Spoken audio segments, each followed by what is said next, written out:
All right, let's get to our next topic, guys. We're going to pivot, talk a little Cavs. Last night, I did an Ultimate Cavs show with Jackson Flickinger and Tony Pesta of the Fear the Sword podcast. Jason was busy, so I called in the reinforcements. Tony Pesta, a.k.a. Tony Pasta, had a good conversation on some early James Harden, Donovan Mitchell observations and the potential fit of Evan Mobley and Jared Allen together. So make sure you guys check that out on our YouTube. Do we have an update on Evan Mobley when he's expected back? He's game time decision tomorrow, or listed as a game time decision. So possibly as early as tomorrow. They got Charlotte tomorrow. Brooklyn tomorrow. Oh, Brooklyn, and then Charlotte. And then the schedule gets a lot tougher. And then well, although Charlotte's KC. Then KC, and I think they have the Knicks, the Pistons. But even Charlotte, I believe, playing great has won 9 of their last 10 games. Brooklyn stinks. Obviously, Charlotte's playing well, even though they've been terrible most of the year.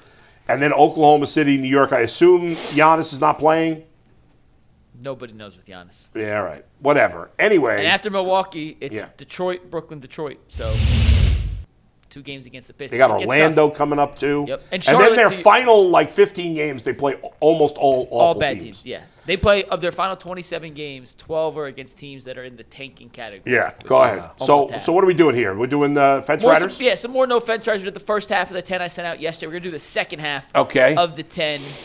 And only one is not an almost dead even split. Only one. Good. So let's get to it. The first question. The Cavs are currently the 4 seed in the Eastern Conference. They sit a game and a half behind the Boston Celtics for the 2 seed as Bull blows his nose. You didn't have to announce it. We could hear it. Your mic's not dead.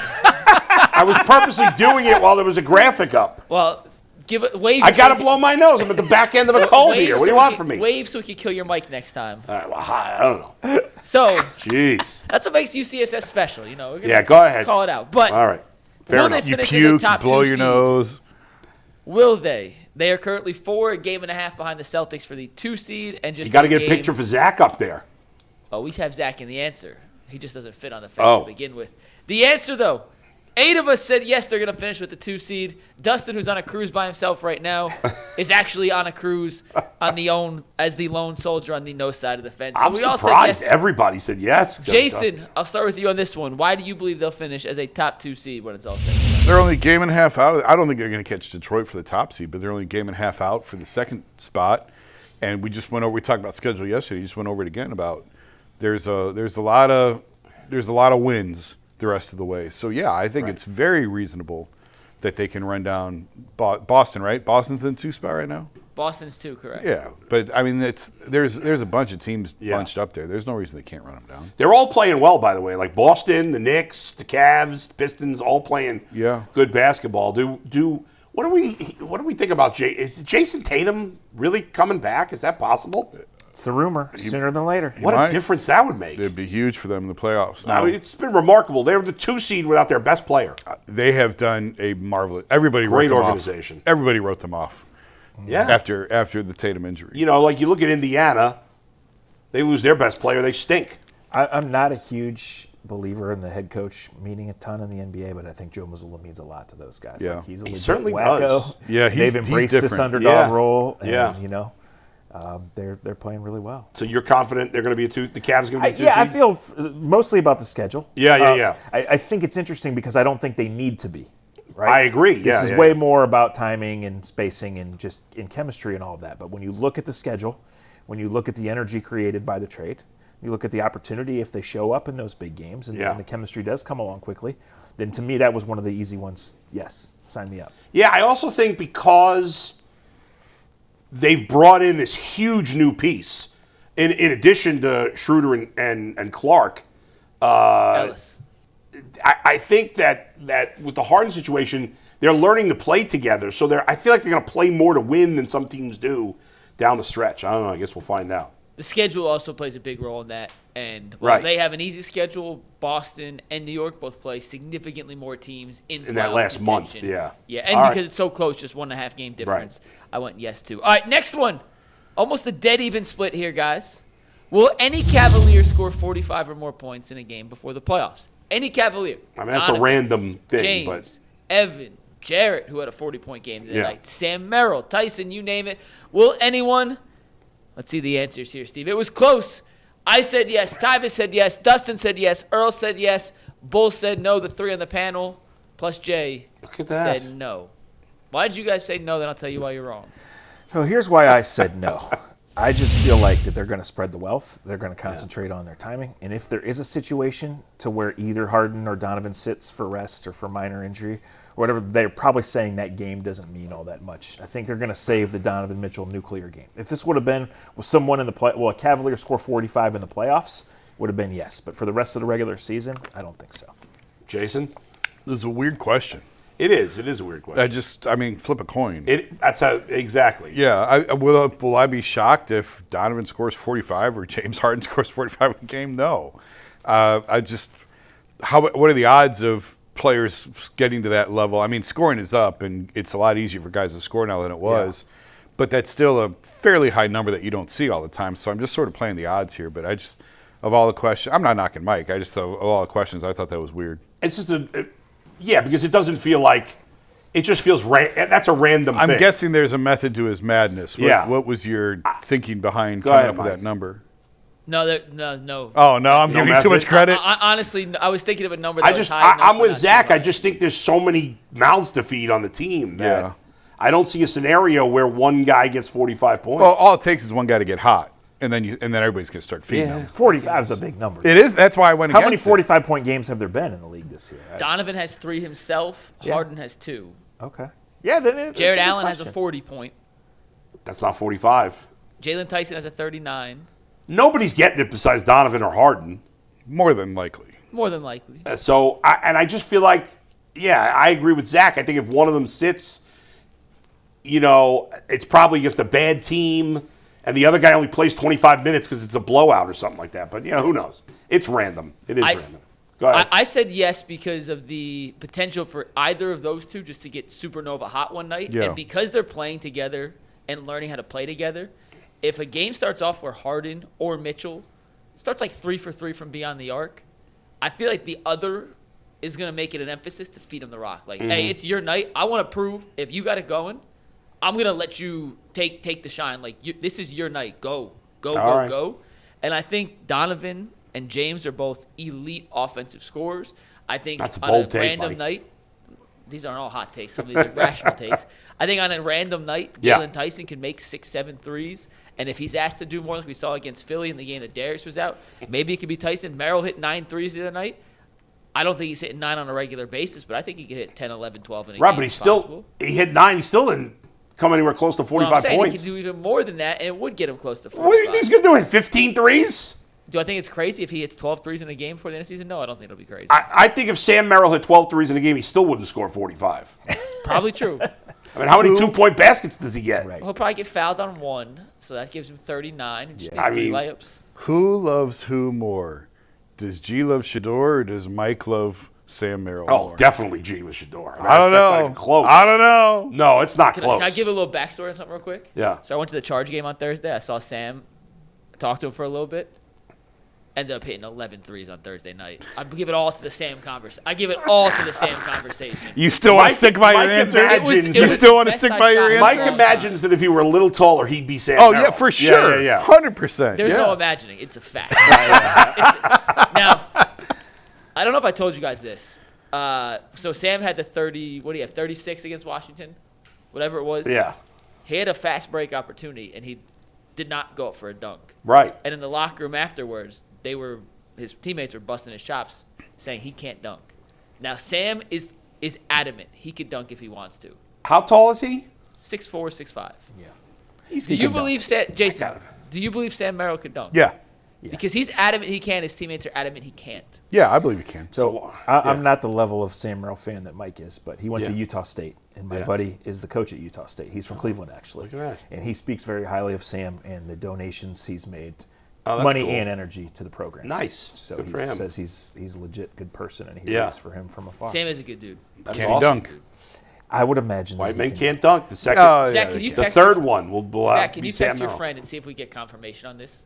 To ask your Utah State coach if he's ever seen Sam Merrill dunk. Yeah, I mean, he wasn't Sam's coach. He's only been there 2 years, but maybe they play in the summer and stuff, so maybe. I know he's a freak athlete, but Dustin's 5'11" and 40-something, and he can dunk. Still. I can't imagine an NBA player can't dunk. AJ can dunk. He's like that close. He can? Yeah, he grabs the rim. Like he's that. What's he? How tall is he? No, hold on. Grabbing the rim and dunking. I can grab That's rim. not dunking. Okay, but he's 15. He's close. He's 15 and he's like getting close. 5'11", 6 foot. Yeah. In a year, he'll be dunking. Let me air out this frustration. I watched a high school game last night where Yeah. there wasn't one player on either team that could touch the rim, but somehow there was a goaltending call. Oh, really? It's kept me up all night.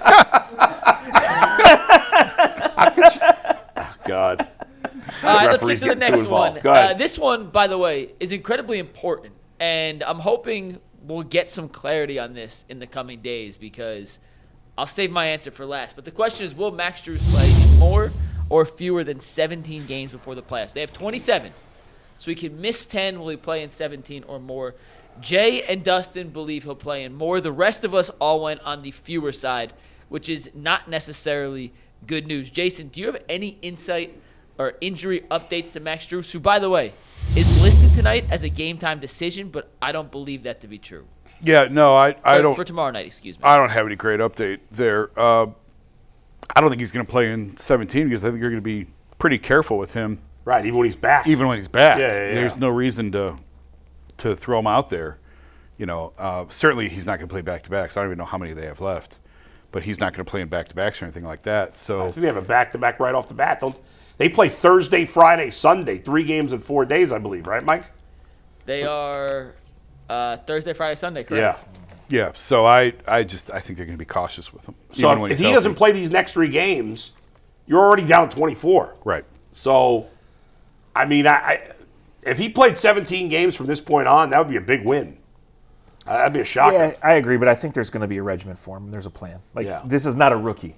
Right. He hasn't played with Harden. He hasn't played with some of the lineups that he's going to be playing with. Right. Like they know what they have here. He's been on this team. He's been in big games. Like they're gonna have a plan to bring him back slowly, and it's all about April. It's not about March. All right. Agreed. So I said no. I just want to point something out real quick. Point something out. When Kobe Altman did his post-trade deadline press conference, he was asked about Max Strus and said they're being careful with him. When he's back, he's back. He also said, they didn't dip under the second apron because they didn't think they could without sacrificing a legit rotational player. They have to believe, the Cavs as an organization have to believe that he is closer to coming back than I think a lot of us may believe just based on the continual pushback of his timeline, which started, December, January. Now we're mid-February, still nothing. We're still entering March without definitive answer because that's a contract. And maybe there was just absolutely no value for him. But he's an expiring contract last year. We just saw teams like Washington take on Trae Young and Anthony Davis with the intention of not playing them to tank. Right. And Strus could be in that same situation. He's not going to help change the trajectory of a team. Right, but he's got to be coming back, sure. I hope That's why they didn't right. trade him ultimately, unless That's what I'm saying. So they have Yeah. to believe he's closer to returning and going to be healthy enough to help Yeah. him in a playoff push. Or else it doesn't make sense to hold on to that contract. He and had stay no over value the at the second deadline apron. because he's been hurt. No I value. overinflated his value a little bit more than just because of I didn't take into account that he hasn't been on the floor at all. So I mean, teams are going to try and undercut in trades all the time. Sure, yeah. Nobody wants to overpay. Yeah. So the fact that he hasn't been out there at all and no one's gotten to look at him, I think really sort of dinged his value more than I thought. Yeah. By the way, I was reading an article, and I should credit who wrote it. I apologize. I can't even remember what short. I think it was CBS. And they ranked all 30 NBA teams based on front office. And they had the Cavs ranked 5th in front office. Right. And then they included Dan Gilbert in that, making the point that most teams, most owners, especially not in big markets, would not have paid Sam Merrill this offseason, which I guess put them in the second apron, the Sam Merrill contract. No, not necessarily. Not necessarily. They would have been. Anyway, that's what they the Hunter referenced. trade. The Hunter But trade if they had last not year. signed Sam Merrill, would they have been in the second apron? Well, Sam makes 9-ish a year, and they're 20. They started the Yeah. year 23 over. Yeah, they so. still would have been Okay. over. It Anyway, happens all his the point- time. In these discussions, it Yeah. happens all the time. Where the guy is, he has more value to that team than he does Yes, to. no doubt. Especially when there's injury involved. I think Things like that. I think all three teams have a player like that. We mentioned Denzel Ward, Sam Merrill here, and I would say Stephen Kwan for the Guardians. Well, I mean, I would not put Denzel in that. I mean, if you're ranking him on player, it's Denzel, and then I think Quan and Merrill are a little bit closer together. Denzel's, I agree Yeah. with Zach. He's a No, but his point was I just like think you wouldn't get as much for him right, because the concussion. Same thing with Quan. Like Quan has his value, but you're not going to get a lot for him in a trade. I think his peak value would have been last year. I'm a little surprised they didn't deal him when they did, when they had the opportunity. Yeah. I'd just sign him because how much can he be getting a year? I don't know. But anyway, they're not All going to do right, that. two more, and these two are the two ones I enjoy most out of this All right. pack of five. Will Kenny Atkinson, who has not shown the propensity to want to close games with both bigs, start closing games with both bigs in the second half now that he has James Harden to pair up with Jared Allen? Bull, you said yes. Zach, you said yes. Dustin, who's not here, said yes. The rest of us said no. Bull, why do you believe Kenny Atkinson will start closing games with both bigs? Because otherwise, I mean, I think the only other option is to play with 4 guards, essentially, right? I mean, and I who else would you play? Are you going to go with 4 guards? I mean, certainly if you're losing, you're going to play with the 2 bigs. If it's a close game and you're losing, I can't have Dean Wade on the court at the end of the game. So I got no other big guys. And the way Jared Allen's playing right now, I think it makes sense to close games that way. That was kind of my thinking, too. Yeah. Like, I don't think Sam Merrill's going to close games, right? So who is it? Process of elimination. Yeah. Right? So we'll see. It's matchup dependent. Right. And this team is going to be, these next couple of months are going to be all about timing, spacing, rhythm, all of those things. But it was an interesting one, but I would lean towards yes, just because I think it's about your best 5. And most times your best 5 combination is going to include both of those guys. That was the key word, was matchup dependent. I think a lot of it depends on who you're playing. Is there a random night where they could close together? Yeah, sure. But I think I took it as just in general, what is the closing lineup? So who's the 5th guy for you? I could be Sam at times. It's obviously the 2 guards. It's Jalen Tyson, and it could be Max when he's healthy. Right. It could be It's really the 5th guy because we know it's going to be Mobley, Donovan, James, and Tyson, I think, right? So who's the 5th guy? Is it Allen? Is it Strus? Is it Merrill? Can I throw a curveball? What's that? I don't know Mobley's in that 5. Because of I am not convinced, and we talked about this on the podcast last night. Yeah. If you're making a closing lineup, depending on how Mobley fits in with this, Right. if they're closing with 1 big, it's not a guarantee it's Mobley. Wow. That you buy that? I'm being this is my opinion. I don't think that's crazy. This is my it seems opinion. crazy Yeah, on the surface. I would say it's Mobley. Yeah. Over Jay. You know what Mobley has to do way better before he can be penciled in as the 1 big? Set a real screen. He's a horrific screener. He's got to get, don't you think he's got to get back to scoring in the paint and stop worrying about the 3-pointers right now, in my mind. I don't know. I think he's going to get wide open threes. Yeah, I think it's more of a don't worry about playing through him and with the ball in his hands. Well, that's definitely true, yeah. You're not going to do that, but I would still encourage him. I think he can shoot them. I'd still encourage him to shoot threes. All right. He's been terrible at it. If he's open, he's got to shoot him. Yeah. If he's open, That's true. But You're right. the reason I'm not sure it's Mobley in it, I think it could be just right now at this point of their careers. Mobley's just not a great screener. Like in the terms of actually setting a screen, he slips. There's no excuse for that. Why is he not a good screener? Some guys are better at it. Some guys are just naturally great screeners. Jared Allen, by the way, I think what you're trying to say is I would be a better screener than him. You would be harder to get around than an Evan Mobley screener. That is a fact. That is a fact. Now, could you get to the position and hold your spot when these dudes try to run through you? Yes. I'm getting my money on Bull. I don't think anyone in the league besides Nobody's Luke running Dort through is me. running Nobody. I think he's moving his feet. We got moving screens coming with Bull. I can barely move my feet. But right now, Jared Allen's a really good screener. And Yeah. one of the things that, historically speaking, when you play with James Harden, you need to do is actually set that screen so he gets the advantage. Right. And right now, if you look at how Mobley has set screens in the first half of the season and over the first 4 years of his career, he likes to slip a lot of those screens. Slipping is, and I'm stealing what Jackson said last night because it's a really good way to put it, it's a changeup. But only Tommy Canley is the only guy in baseball that lives on just throwing changeups. Like, you need to have your fastball, which is actually holding. You were a random baseball player. Former Yankee, now it's the Tigers. The only guy. Maybe there's another changeup thrower. I don't know if he's the only guy. But Doug Jones. Doug A Jones. long time ago. But if he's going to be the 1 big, he has to become a good screener. And at this point, with 27 games left, does that time? Jason, you tell me, can you become a good screener in 27 games? No, he is who he is. I don't think so. So if you're looking to close and maximize what James Harden does, I hope to be I genuinely hope to be proven wrong. Jared Allen's a better fit with that than Evan Mobley. I think you're onto something there, Yeah. Mike. The one thing I know is if Evan Mobley would have texted these guys to go to breakfast at 8 this morning, they would have gone.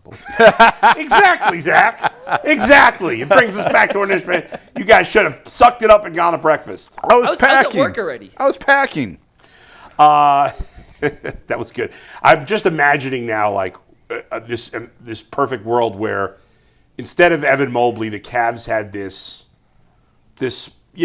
wing player of the same caliber of player, same age, same caliber. Well, I think there's a bigger thing here. Yeah. Why did the Cavs make this trade? Because these playoff series and these results are going to be dictated by what Mitchell and Harden do, and a lot less about how much did Evan Mobley play. Yes. What were the rotations? Where Right. was he then? Like if Evan Mobley's not in the last 5 and they're winning, Who cares? in May? Yeah. that's That's how it. it is, Yeah. right? That does we all know Mobley's a better player than Allen, but if Allen's a better fit with Harden and Mitchell, that's the most important thing. And I'm not saying that Allen's better than No, Mobley. but I'm just- to your point, you're basically saying you think he might be a better fit to play with those guys down the stretch, and you may be right. Now, if you could be a situation, I don't know, like where there's some sort of offensive defensive switch on some level, right? I mean, You Mobley's see that more in college than the NBA. Mobley's but a great defender. Yeah. Allen's a very good defender, but Mobley is a better defender. Like Yeah. that's not really debatable. I just think if you're going to maximize James Harden, you need someone who set a real screen. And maybe that's something that they've been working on while he's been hurt because it's not a full it is full contact, but you can practice work around it. Like maybe it's something, but that has to be emphasized is improving Mobley as a screener. And watch when you see the game on Thursday night. Or whenever Mobley comes back. I promise you, just watch how Mobley sets screens. You may have never noticed it before. Watch it, you'll notice a difference. All right. All right, last no fence rider. Yeah. We've talked about James Harden. Let's talk about the other two acquisitions the Cavs made at the deadline. Will Dennis Schroeder or Keon Ellis have a bigger impact on the Cavs? By the way, I think I called it Keon Ellis Clark earlier. You did, today. and I corrected you, and you just kept going. Oh, I didn't hear you. No, you did call him Keon Clark. His name's Keon Ellis. Will Schroeder and Ellis have a bigger impact on the Cavs over the final 27 games? I said it'd be Schroeder. Earl, Tyvis, G, and Jay agreed with me. You three and Dustin, which seems to be a We've been together on a lot of common things. quadruplet here, said it'll be Ellis. Zach, why do you think it's Ellis? Well, I think Schroeder's kind of clearly behind the other guys who are already going to have the ball, right? And I think Ellis, there's a chance that he becomes the guy that plays bigger minutes, guarding the other team's best player. So that's really as simple as that for me. Yeah, the Browns. The Cavs have plenty of offensive players. Keon Ellis is one of their, besides the big guys, he's one of their best defenders. Mm-hmm. I mean, is Keon Ellis their best defender, not named Mobley or Allen? Very well could be. Yeah, hypothetically, yeah. So, like, you're talking about your third best defensive player, your best defensive guard. There's going to be, again, as Jason said, matchup dependent. I mean, are you putting him on Jalen Brunson? Yeah, you probably are. Right? So there may be games where you're like, okay, we got to get him out there to slow down Jalen Brunson or slow down, I don't know, Cade Cunningham? Probably a little too small for Cunningham. He's had Okay. success on Jaylen Brown in the past, though. He's a guy, and you're going to laugh when I say this, but like Peyton Pritchard, who's killed the Cavs in the past. That's a guy you put on Peyton Pritchard.